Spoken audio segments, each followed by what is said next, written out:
TDP Janasena కూటమిలో సీట్ల సర్దుబాటు ఇంకా పూర్తి కాలేదు. ఇక ఈ కూటమిలోకి బీజేపీ కూడా వస్తుందని ప్రచారం సాగుతుంది. అయితే ఎప్పుడు వస్తుందో, అసలు వస్తుందో రాదో కూడా స్పష్టత లేదు. దీనితో కూటమిలో సీట్ల సర్దుబాటు ఇంకా ఎటూ తేలలేదు. మరోవైపు ఇప్పటికీ సీఎం జగన్ 7 విడతల్లో ఇన్ఛార్జీల జాబితాను విడుదల చేశారు. వారి ఎన్నికల్లో పోటీ చేసే ఛాన్స్ ఉంది. ఇక టీడీపీ సైతం పలువురిని ఇన్ఛార్జీలను నియమించింది. అయితే జనసేన ఎటూ తేల్చలేదు. టీడీపీతో సీట్ల సర్దుబాటు ఎప్పుడు పూర్తవుతుంది అనేది జనసేనకి క్లారిటీ లేదు. అందుకే జనసేన అధినేత పవన్ కళ్యాణ్ కొన్ని నియోజకవర్గాలకు అభ్యర్థులను ఎంపిక చేశారు.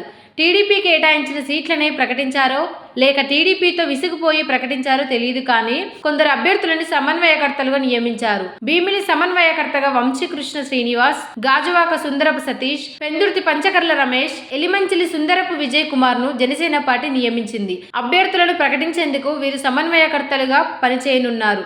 తాజా నియామకాల పట్ల సర్వత్ర చర్చ సాగుతుంది. జనసేన సమన్వయకర్తల్ని ప్రకటించిన నియోజకవర్గాల్లో బలమైన టీడీపీ అభ్యర్థులు ఉన్నారు. భీమిలి సీటే కావాలని TDP MLA Ganta Srinivasa Rao demand చేస్తున్నారు. గాజువాక సీటుపై జనసేన నుంచి సుందరపు సతీష్ కుమార్ పోటీ చేస్తారంటూ ప్రచారం సాగుతుంది. గాజువాక సీటు కష్టమైతే ఎలిమంచలి నుంచి పోటీకి సిద్ధమని సతీష్ కుమార్ చెప్పడంతో ఎలిమంచలి జనసేనకే సీటు దక్కినట్టు తెలుస్తుంది. పెందుర్తిలో దిగుతానని టీడీపీ నేత బండారు సత్యనారాయణ అంటున్నారు. ఇక గాజువాకలో టీడీపీ అభ్యర్థి పల్లా శ్రీనివాసరావు బలంగా ఉన్నారు. గతంలో టీడీపీ నుంచి గాజువాకలో ఆయన గెలిచారు కూడా. ఇలా జనసేన ప్రకటించిన చోట టీడీపీ అభ్యర్థులు బలంగా ఉండటంతో ఎవరికి సీటు దక్కుతుంది, దక్కని నేత ఏ మేరకు సహకారం అందిస్తారు అనేది హాట్ టాపిక్ గా మారింది. ఒకవైపు జగన్ అభ్యర్థులను ఖరారు చేస్తున్నా టీడీపీ జనసేన కసరత్తులోనే ఉన్నాయి.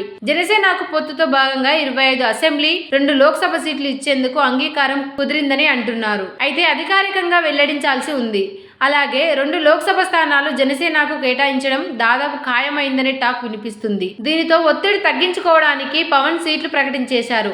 అయితే ఒకే జిల్లాలో ఏకంగా 4గురికి దాదాపు టికెట్లు ఇచ్చేస్తుంటే టీడీపీ వాళ్ళు ఊరుకుంటారా?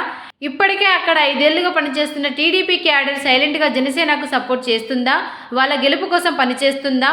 కూటమిలో కుమ్ములాటలు తప్పవా అనే చర్చ సర్వత్రా సాగుతుంది.